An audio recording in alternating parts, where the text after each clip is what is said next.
Vous apprendrez un jour, mes fils, vous apprendrez pourquoi nous reposons sous terre. Le livre à moitié lu, le chant interrompu, et la besogne inachevée.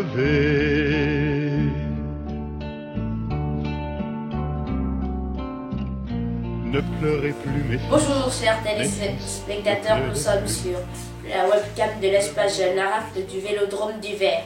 16-17 juillet 1942, la rafle du Vélodrome d'hiver a été inventée, souvent appelée la rafle d'Yves, est la plus grande arrestation massive de juifs réalisée en France pendant la Seconde Guerre mondiale. En juillet 1942, le régime nazi organise l'opération 20 printanier, une énorme rafle de juifs dans plusieurs pays européens. En France, le régime de Vichy mobilise la police française pour participer à l'opération. À Paris, 9000 policiers et gendarmerie raflant des juifs. Le 17 juillet et fin de journée, et le nombre des arrestations dans Paris et la banlieue était de 13 152 selon les chiffres de la préfecture de police. Après leur arrestation, une partie des Juifs sont emmenés par autobus sur le camp de Draquet, au nord de Paris. Une autre partie est envoyée vers le Vélodrome d'hiver, situé dans le 15e arrondissement, qui sert de prison provisoire. Cela avait déjà été le cas lors d'une rafle à l'été de 1941. Ce sont donc environ 7000 personnes qui devront survivre pendant 5 jours sans nourriture, avec un seul point d'eau. Ceux qui tentent de s'enfuir sont tués sur le champ. Une centaine de prisonniers se suicident. Les prisonniers seront conduits sur les camps de Drancy, Bonaroland, dans le département du Loir, et Pithiviers, avant d'être déportés vers le camp d'extermination allemand. Cette rafle représente à elle seule plus du quart de 42 000 juifs envoyés de France à Auschwitz en 1942, dont seuls 811 reviendront chez eux après la fin de la guerre. En 1979, Jean Leguet, le représentant du secrétariat général et de la police nationale, René Mousquet, en zone occupée, est inculpé pour son implication dans l'organisation de la rafle, mais il meurt avant d'être jugé en 1993. Selon la préfecture de la police, le nombre d'individus arrêtés s'élève à 13 152. C'est aussi ce nombre qui est gravé sur la stèle commémorative située à l'emplacement du Vélodrome.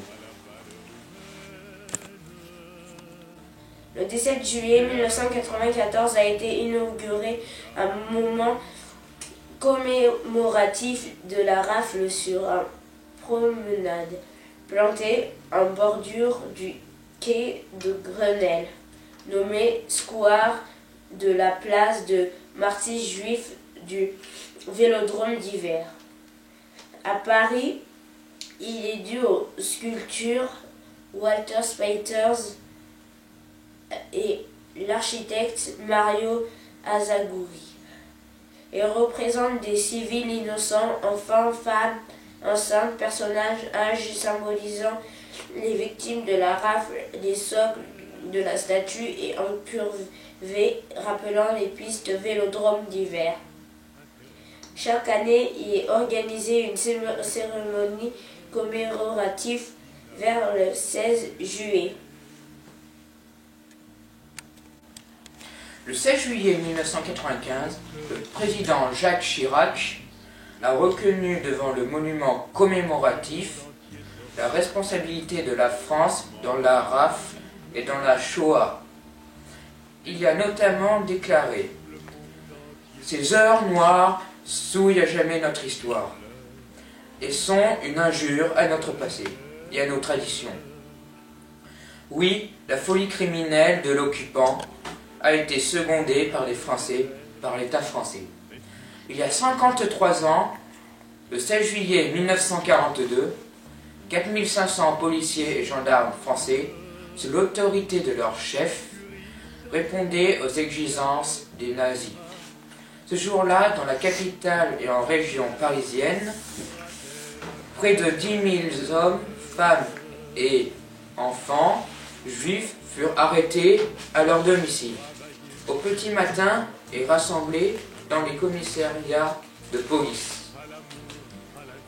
La France, patrie de lumière et de droits de l'homme, terre d'accueil et d'asile, la France ce jour-là accomplissait l'irréparable, manquant à sa parole.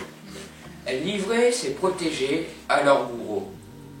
Le 20 juillet 2008, une plaque à la mémoire des victimes de la RAF a été apposée au métro de Bir Hakeim.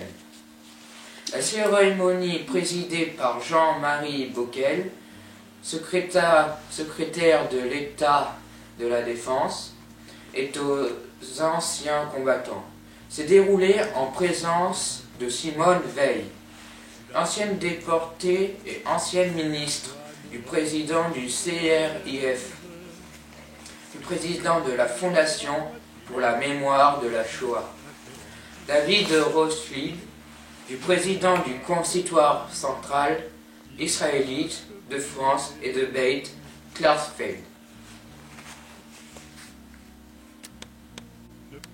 Plusieurs films comportent des scènes qui font référence à cet épisode de la guerre en particulier. Les guichets du Louvre de Michel Mitrani avec Christine Pascal, Monsieur Créan de Joseph Losey, avec Alain Delon, Les enfants du Vel d'hiver de Maurice Friedland et Michel Muller, La rafle de Roselyne Bosch avec Jean Reno et Gad Elmaleh. En présentation, elle s'appelait Sarah de Gilles Pac-Brenet, d'après le roman éponyme de Tatiana de Rosnay avec Christian Scott Thomas, sortie prévue au second semestre 2010.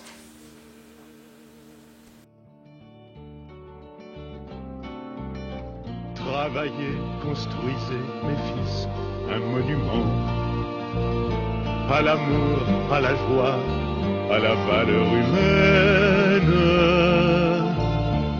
et à la foi que nous avons gardée pour vous, mes fils, pour vous.